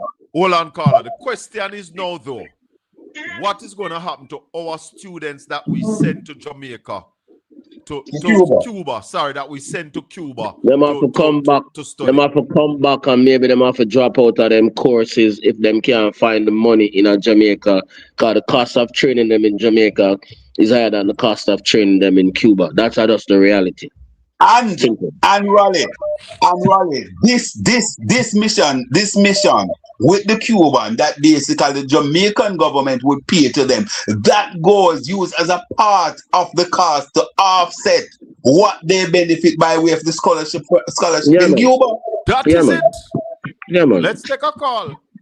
Caller, good evening. Welcome to the Colin Bell Show. We're live on Caribbean Radio, 97.9 HD4. Go ahead. Good evening, Colin, and good evening to Ralston and Conrad. You know, I watched the budget debate this evening. I'm a little come off it because as people start talking the lies begun. I realize the lying is the order of the day. Can you imagine this lady make her mouth open and her tongue and her teeth, them and everything in her mouth move together and so them spend $67 billion since Hurricane Melissa? They spend it or they are going to spend it? They spent it. You sure them not said they are going to spend it? That is what they are going to spend? No, man, them said that. The lady said she spent it. So them spend it already? Yeah, man, including including the 24 billion, including 24 billion from JPS. They said that. Yeah. So that is why we need a proper accounting. So we know about hold on. You have to go back and listen because I heard it, but I thought I heard that we are going to spend $68 billion, and that include the 24 billion where GPS get. No, man, it is written in the budget papers. Them say them spend that. Go ahead, Raleigh. It is written in the budget papers. Them say them spend that inclusive of the 24 billion to JPS. They spent $68 billion already. 67, yeah, man. They all rich. They all wealthy. Yeah, but Colleen. Yes. But if she spend, including the 24 billion to JPS, where the balance go towards? Because well, that is why we say we need an accounting as to where. People still on the west and the tarpaulin. People still not have no roof. School still need to fix up. So where should spend the money? Hold on. School not only still need to fix up. Hold on, the people. No, listen this. Providing shelter for those in need. The prolonged use Hold on, the boss.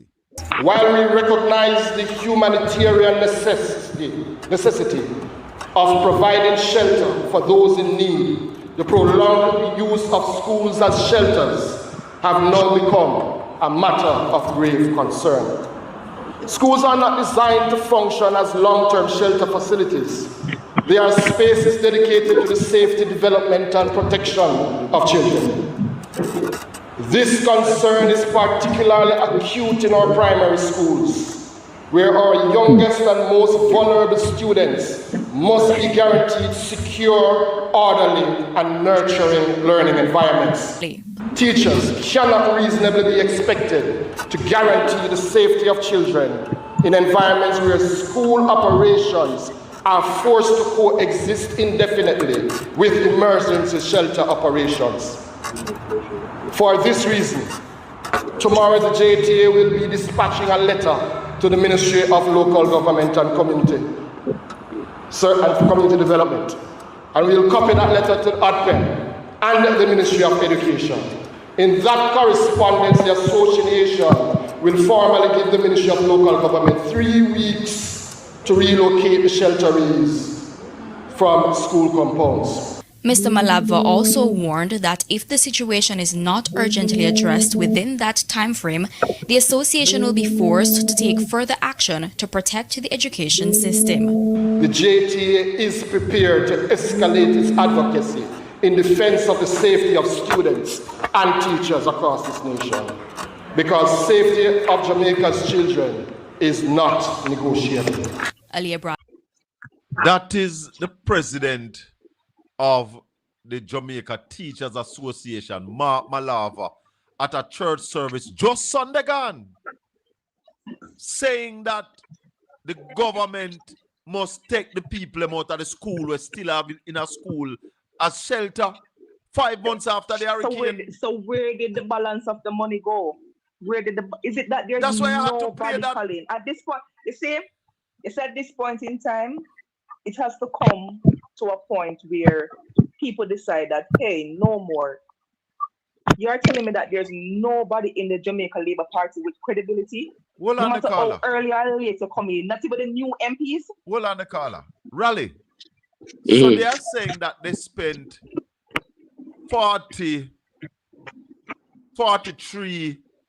billion. Can we take out the GPS 24? $43 billion and people still in a school. School can't operate properly. That is why the solution to the problem is that the opposition and people like us must ask them to give us a full accounting as to what was done with the 43 billion. But they're not talk to we. They might well, the opposition needs to ask. Julian needs to ask. Yeah, the leader of the opposition needs. Hold on, man. Julian presenting, so him need to ask the question. The leader of the opposition needs to ask the question too. Because we need to get down to the bottom of this. Obi talked to Pernell Charles Jr. with the. What did he tell you about And also Clyde Green. No, but Pernell Charles, Minister of Labour, what did he tell you about people still living in the school them 5 months after the hurricane? Well, I'll try and get him back next week.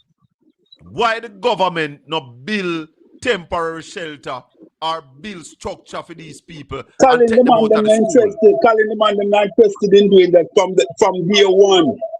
After the hurricane, this has been our story. We talk about including Raleigh. We talk about the value added, what this would do to the economy and things like that. And now they come after they basically sit on their laurels and come on a contract story and talk about how much $1 billion spent. And you know, but listen, the country, our people is at a place, Colin. We're coming like a few of us, yourself, Raleigh, I and I, who basically, and a few others, who are talking about these things. It's like the people are okay. For example, look at what is happening. The Cuban medical mission that impacts all of us.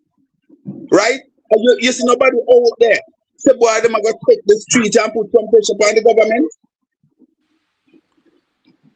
That's correct. Listen to me, man. I'm still recalling. Yeah, finish up. You see, at this point in time, I believe that for any changes to be made, it's the people going to have to do it.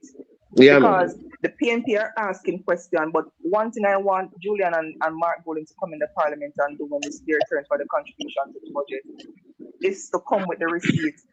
Because the lies that we favor tell, somebody needs to slap it out our mouth. Because them lie are some serious lie and she's deceiving the Jamaican people. And because Jamaican people attention span is like a gnat. Them not gonna really get the gist until it is too late. Because there's so much going on and nobody seems to be paying attention. And Jamaica is going to be next. You hear them talk about Cuba, you think them are going to stop at Cuba. You hear we have bigger protest and talk about our fine oil. Just notice that everywhere that the US goes, they're talking about the oil is theirs. The oil. Don't believe that it is going to stop. All right, Cuba. Carla. They're coming for everything that they can get. All right, give thanks. Okay. Yeah, I remember that point. Raleigh. So, this budget that was presented lacks credibility. Yeah, man. We didn't get any growth strategy out of the budget. I heard that somebody on Power 106 this morning was saying that the government must come with a growth strategy, must come show us the growth strategy. The growth strategy was not presented today. Who is going to present it? The Prime Minister? Well, I mean, he's the next presenter on that side, so it must be him if the minister never presented it.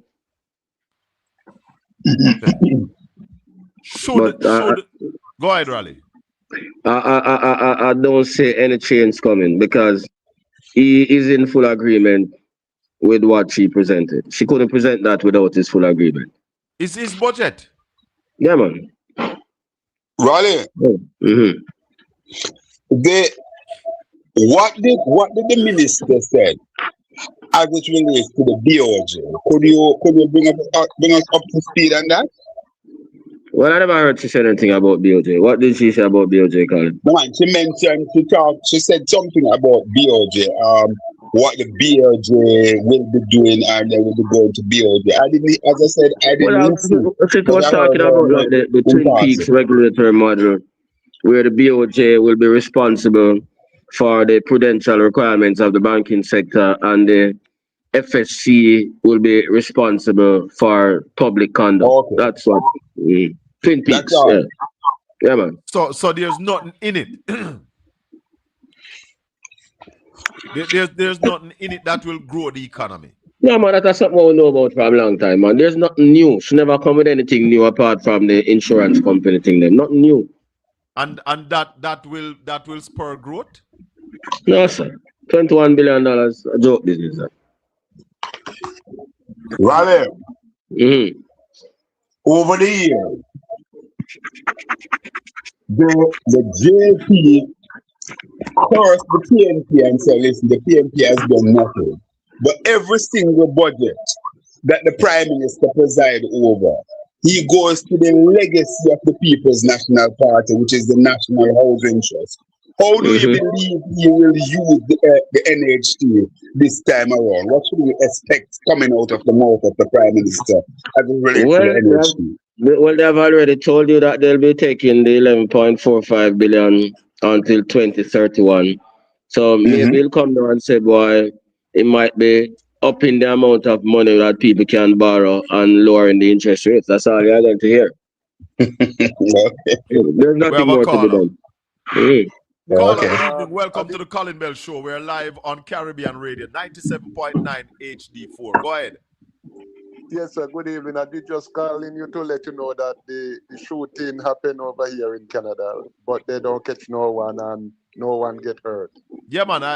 When I talk these things, it's because we get it from good source that about 4 o'clock this morning. About 29 after 4 this morning. Gunmen went to the U.S. Embassy in Canada and fire up a whole heap of shots.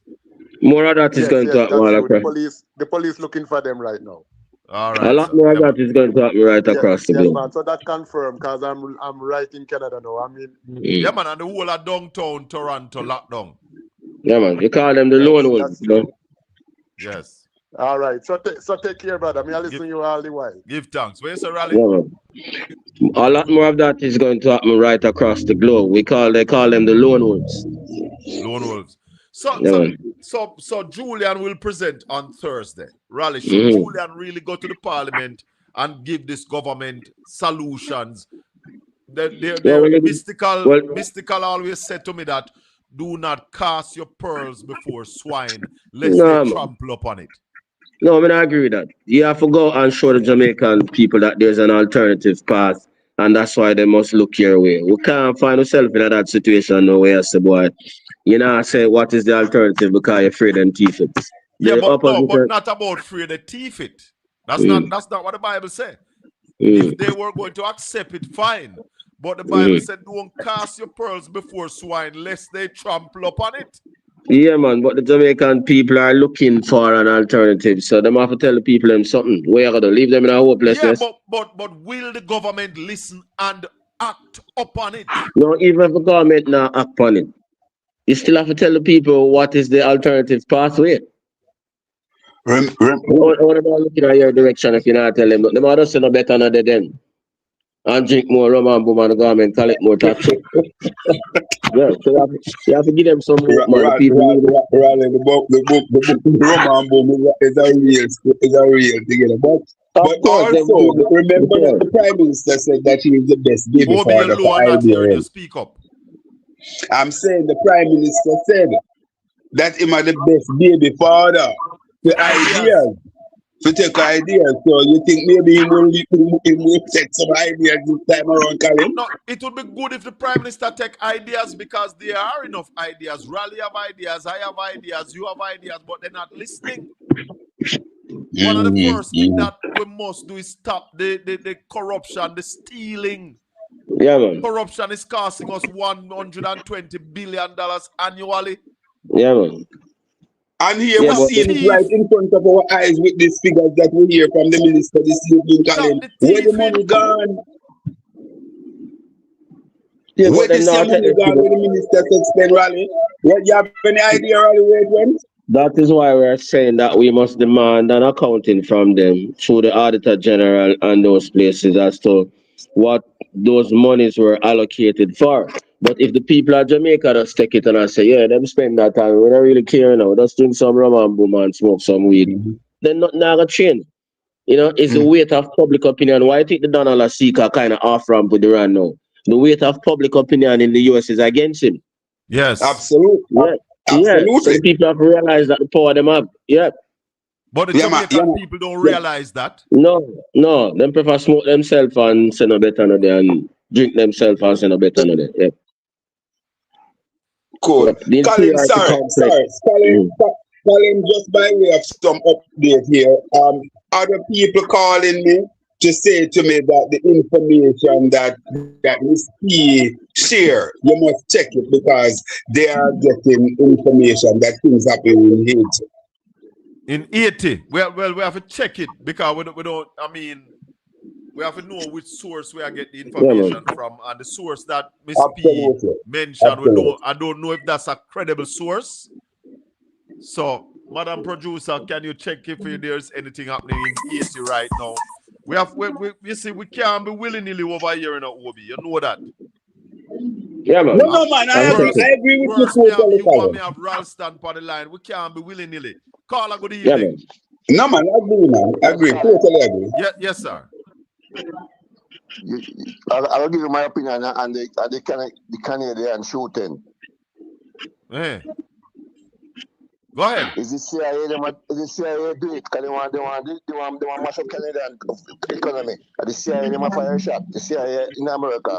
Africa they want mash up Canada economy. Yeah. All right, my boss. I hear you. Because the Canadian Prime Minister is giving it to Trump in a rally. Yeah. And then calling them and listen to you now. You got big up Cardi so much recently. Yeah. The Canadian Prime Minister gave him hell. So therefore, that may be a problem for you. Oh boy. Remember, because it did cross my mind who would be so brazen to go shoot at the U.S. Embassy in Toronto.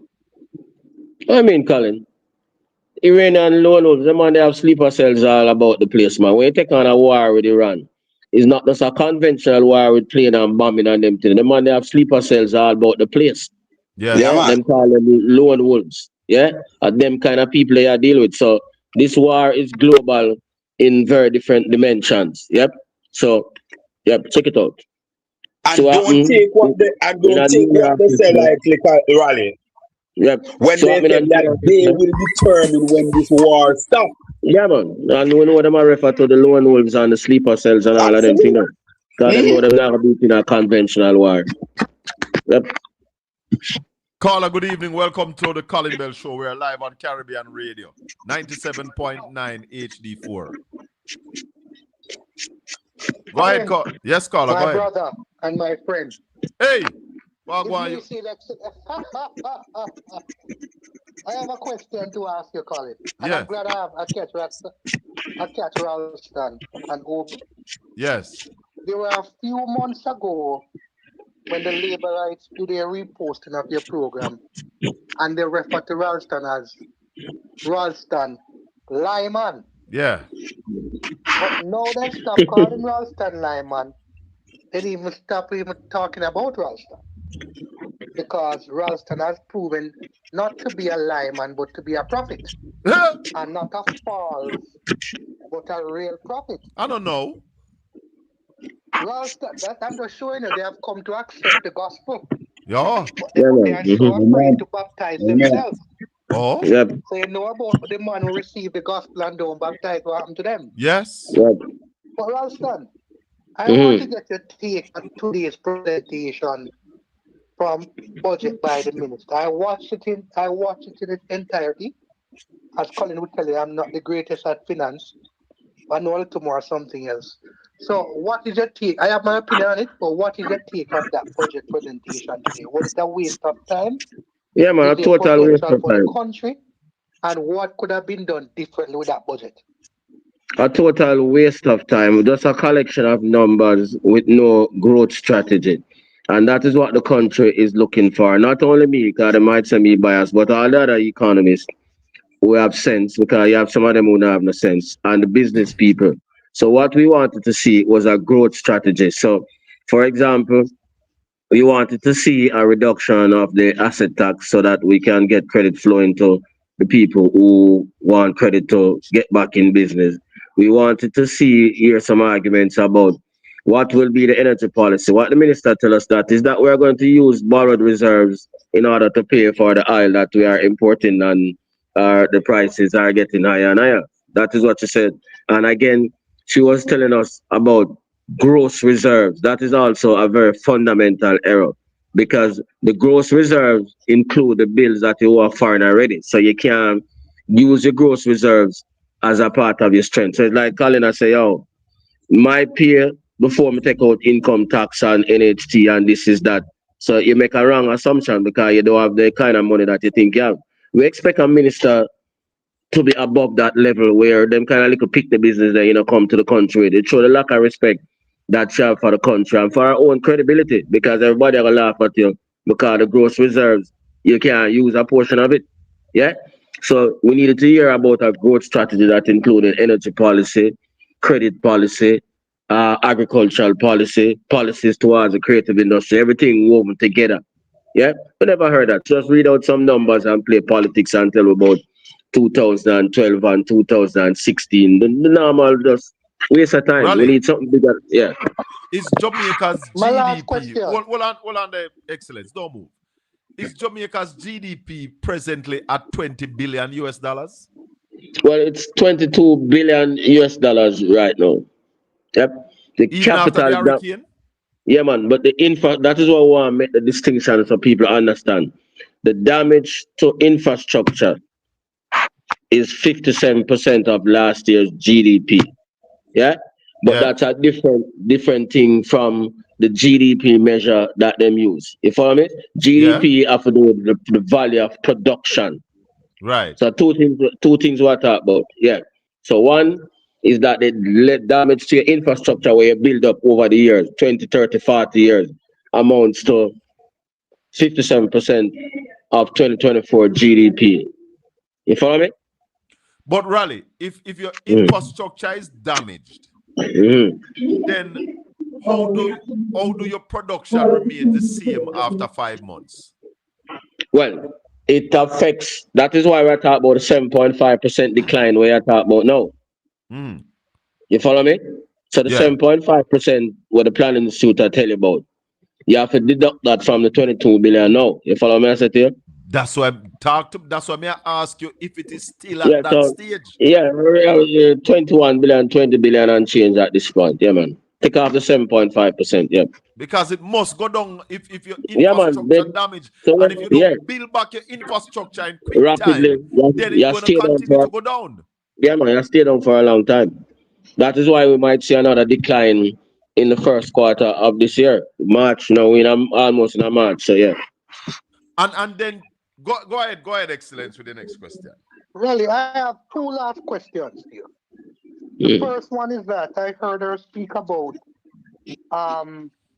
bringing in the procurement procedure a list of companies from the micro, small, and medium-sized economy so that they can become part of those listed within the government, so they can become part of the procurement procedure, or at least be thought of when procurement is taking place, right?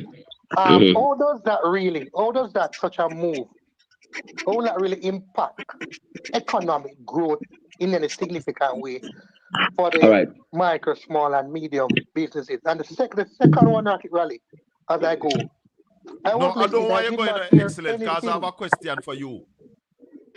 All right. I did not hear anything from her about the wage negotiation which is taking place and the industrial dispute tribunal cases that they have with the medical doctors and all these things. How will those impact the budget going for this fiscal year?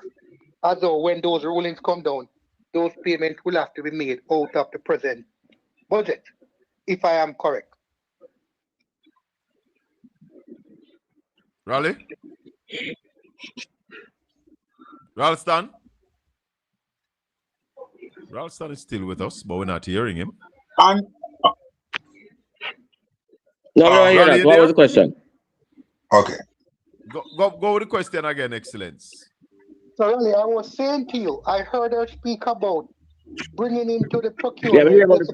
I'm going to rephrase to say, bringing in the possibility of small and medium-sized businesses to be taken into account when procurement is taking place in the government sector, right? How will this move, or does it have any? Will it have any positive impact in terms of spurring growth among that sector and to cause a ripple effect within the economy? And the second thing I'm asking you is about, I did not hear, perhaps I had stepped away from the presentation because it was a bit boresome. I didn't hear anything about the wages that they have, especially considering the fact that the government and the medical doctors are at odds at the Industrial Dispute Tribunal, trying to work out their situation, and there's supposed to be a ruling this year. And the other groups which have not yet got their settlement from the government. So I'm asking you, how will those situations really impact the budget going this forward? Because the only thing I heard her say was the public sector, we are telling you that our offer is still on the table. So how are those uncertainties going to impact and possibly impact the budget for 2026, 2027? All right, so let us start with the first one. The minister never came to the parliament and say that these are the problems with procurement and this is what we are doing to fix it. Merely putting the company's name on the list that when you're dealing with procurement is not going to help them. The procurement process itself is a problem. What we wanted to have heard her said was that these are the pain points in the procurement process and this is what we're going to do to fix them. So whether your name on the list or not, if you don't fix the procurement, the pain points, the procurement problem, that don't make any sense. The next thing, that is one of the reasons that she took on the fiscal commissioner, because the fiscal commissioner said that the 555 billion that you project for the wages and the 43 billion that you have for the contingency, we're not sure about that sum because you are still negotiating with the public sector workers and you don't know how the negotiations are going to end up. And that is why the fiscal commissioner is saying that the unions present their claims to you before the budget and you must conclude those discussions before you present the budget because you are not going to know how much money you must put if the thing is still taking place after the budget is read.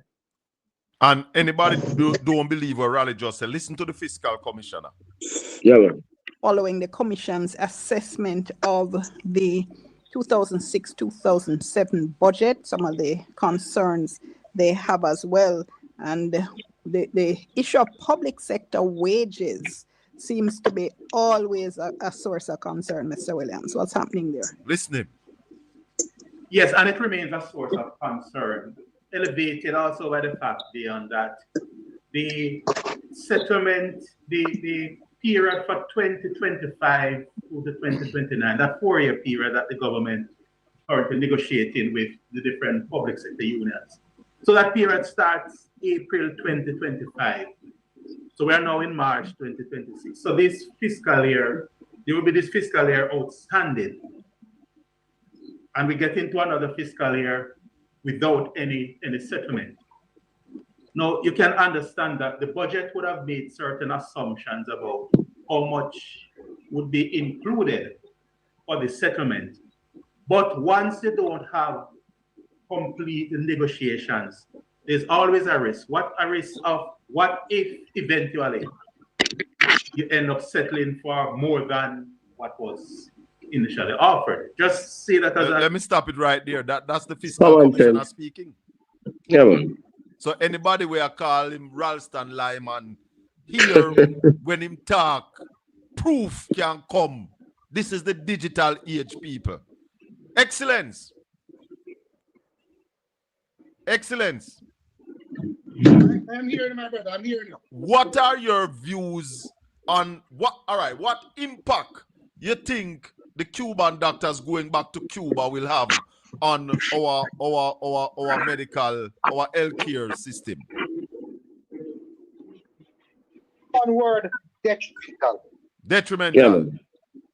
Yeah, and I would just justify to say to you, there's a situation, Shaka, that there's a reason why the Cubans had to come. Yes. And for the biggest amount of Cubans to have come here was under this government in 2020. The surge in numbers took place. Yeah. Because the truth be told is that amongst Jamaica, and I'm going to share something with you. Most Jamaican doctors, especially young doctors, does not want to work in a health center. Okay. Yeah, man. Why? True. When you work in a hospital, let's just say at Fort Antonio, you get duties, you get on-call sessions. Yeah. On-call is a 16-hour session, which is from 4 p.m. Like today, 8 a.m. tomorrow morning. Wow. On the weekends, it's 24 hour, and the pay is commensurate to that. So you will find out that, let's first say your basic salary. To that. So you will find out that is an intern gets about $5 million a year. So the basic salary would be about, say, 450, somewhere around there. When you do on call, if you do 1 in 3, I mean, you do 1 session every 3 days. Yeah. You can take home an extra 250, sometimes 300,000 on that. Per month. If you're in the health center, you don't get the volume of on calls because Right. most health centers don't work fast beyond 9 to 5. Some goes up. Obi. Yes, sir. Don't turn that up. Don't turn that up, please. That come right back at That us. come right back at us. I don't have on anything. Whatever. And continue, Excellence. And what you get, Shaka, at that point when you work in the health center might be just what is called like a little settlement period. 100,000 for working in the health center. So most young doctors, right, don't do it because they want to make more money. And in fact, Shaka, when you want to go into a residency program, you have to be taken out of the hospital setting to go into a residency program. So if you want to do internal medicine, you have to be spending some time working in the hospital, getting experience. Yes. That can't be taken from the health center. So that's one of the main reasons why Jamaicans really don't go there, especially younger doctors. So the Cubans take up that slack. Take up that slack. Yeah. And secondly, no, you have some places where people no longer work. Some health centers and no longer work because of the volatility of the area. And some places they're behind God's back. Yeah. The Cubans take up that slack. True. Right? So basically, the Cubans now become the backbone of our primary healthcare system. Oh. And with their exit, they leave that great void for that.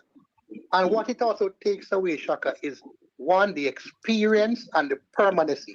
Yes. Because a Cuban will sit down in the same health center for 2 years or 3 years based upon his or her contract. Yes. While a Jamaican will come and do 1 3 months and go somewhere else. It takes away for 6 months. Right. So it takes away permanency. It takes away experience. Let's fast forward to something else. The high program. Yeah. The high program at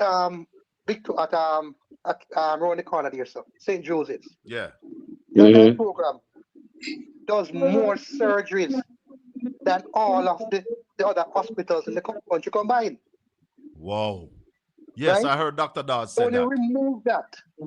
When you remove that, you're moving up cornerstone in the whole program, especially. And when Shaka look at that, this is where Ralston will come in to say to you, a man who have cataract and could not see, you restore his sight, he can go back to work, so he takes back his dignity, he starts to earn, he contributes to the economy, his family, and Ray.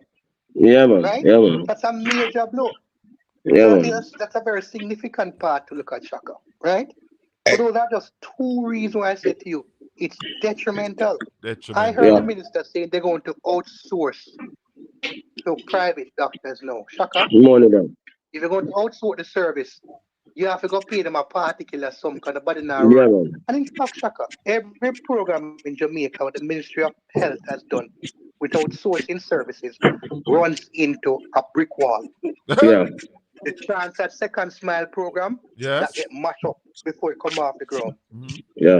The program where they did the radiology outsourcing that lick up in our wall and right off. And I anticipate the very same thing if they outsource this eye program to private people. Within 6 months to 8 months, they're going to lick up in our wall and right off. Leave it excellent. The best thing we can do is poach the Cubans and get some of them to stay. Excellent. All right, my brother. Obi, you want to say something to you before you go? Go ahead, Obi. Excellent. My brother Obi. The people them need to chat to your brethren because you call it as it is. You deal with it as a plum. You know what you're saying. Every single word that you say a Bible, my brother. Every word. Respect. Little more. Give thanks. All right, Obi. Take care, man. Yeah. This has been Blessings. the Colin Bell Show. We are live on Caribbean Radio 97.9 HD4. I invite you, if you have not yet done so, please subscribe to my YouTube channel. It's PortlandspiceTV at YouTube. Please subscribe, like, and share. We're talking to Ralston Hyman, the #1 economist, the top economic financial analyst in Jamaica and the Caribbean. Second to none, third to none, Ralston Hyman. And we've been talking about the budget. Conrad O'Brien from Sleek Radio, the fireman, speaks truth to power. Gentlemen, as we wrap up, Ralston, you first. Where is Jamaica going with this budget and for the financial year 2026-2027? Where are we going? It is going to lead to a further contraction of the economy. It is going to lead to an increase in poverty and social dislocation because it has no strategy to grow the economy in an international economy that is going to be slowing down because of the acceleration in inflation due to the war between the Americans, the Israelis, and the Iranians. So we need a strategy to grow the economy, particularly in relation to the external accounts, because the price of oil is going to be a significant pressure on the external accounts. And we can't use borrowed money to pay the oil bill as the minister is suggesting, because the reserves are made up of the remittances that we get and the money that we are borrowing from multilateral sources. Hold on. Wanna hear what make up the reserve? The money then what we have borrowed. The borrowed money is a part of the reserve. Mm-hmm. The remittance, that's a part of the reserve. Mm-hmm. What else? Yep. Right. So we can't just say, boy, the price of oil is going up. We're not going to grow, and we're just going to use money that we borrow to pay the oil bill. That is not a viable strategy. So we need to have a comprehensive growth strategy based on the earning, on the saving of more foreign exchange. So it means that agriculture must be an important element in that strategy to reduce the food and consumer goods import bill. And that will also put a whole lot of Jamaicans to work and create more jobs if you focus on the agricultural sector. We need to focus on the infrastructure spending, and that is why we thought one of the biggest things that the minister would spend time on, rather than the foolishness, is how we are going to fix the procurement process so that we can fully spend the capital budget, because that is one of the reasons, again, that the fiscal commissioner said that the budget is not credible, because he says that, you can't spend 134 billion this fiscal year, but you put $200 billion for the next fiscal year and you haven't fixed the procurement process. So that's not credible. Yeah. So we expected the minister to have said that, boy, we have not been able to spend the capital budget for the last 5-6 years because of the procurement process.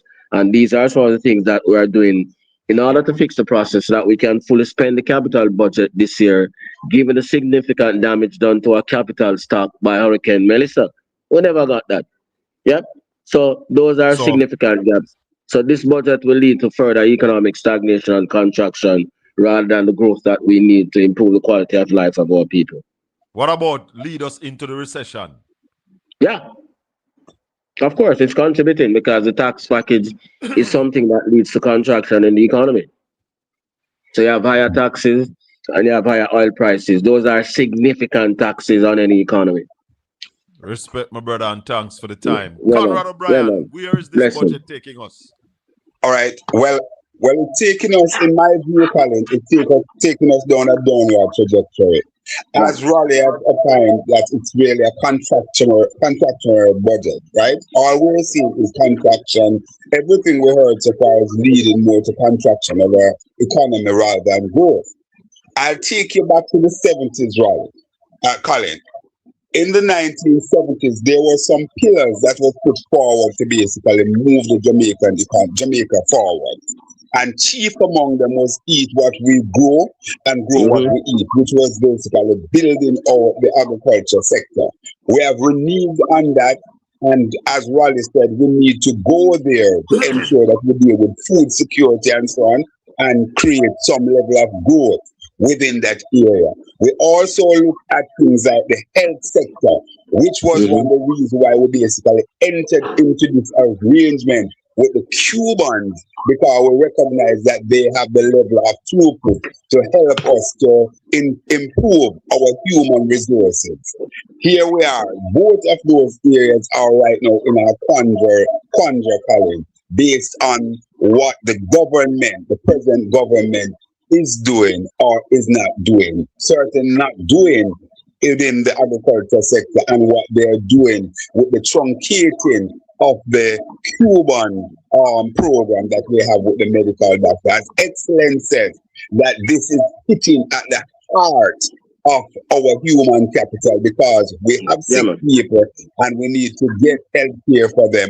And without that health care coming, then certainly our productive sector would be basically further harmed and in peril.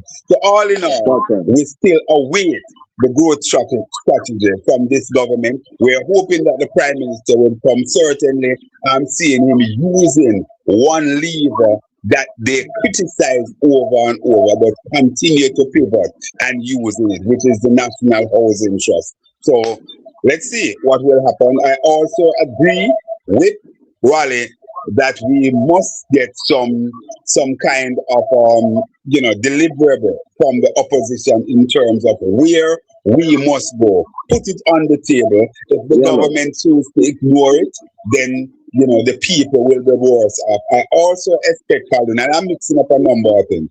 I also expect our people to be much more strident in 2026, 2077, going forward in order to hold government accountable. It's a shame that even what we're seeing here with the Cuban program, we have not seen any form of, even decent protest. The people pushing back to say, no, this is unacceptable. Well, as Raleigh always say, people them not care. Yeah. Rum and boom, bonus spliff, and the girls they broke out. That is where it's at. Gentlemen, let me thank you for your time this evening. We'll talk again soon. Respect you. Join me 9 o'clock tomorrow. Sleek Radio, and indeed on the Conrad OB, the Fireman YouTube channel, as the Fireman burns. Blessings, my brother. All right. Blessing. Ralston Hyman, Conrad O'Brien. There you have it, my people. Let me thank them for spending the time with us this evening, educating us, talking to the people, telling us the things them straight. Yeah? And let me thank Excellence for that input at the end there, telling you about the dire straits that our healthcare system is going to be in with the exodus of the Cuban doctors and nurses. It is trouble. Serious time. The finance minister did not bring it. So Julian Robinson, Mark Golding have to present the alternative. I hope the government will listen and act upon the ideas that they will receive from the opposition. Do remember to join me tomorrow evening for another riveting program right here on Portland Spice TV. If you have not yet subscribed, please subscribe to the channel, like and share the channel, become a Portland Spice ambassador as we are on our way to 10,000 subscribers. Let's drive it up there and spread the word that the truth, the whole truth, and nothing but the truth is on Portland Spice TV. May the good Lord continue to bless and keep you. Make his face shine upon you and be gracious unto you. The Lord lift up his light and give you his peace. Until we meet again tomorrow evening for the Colin Bell Show, peace be with you, my people. One love.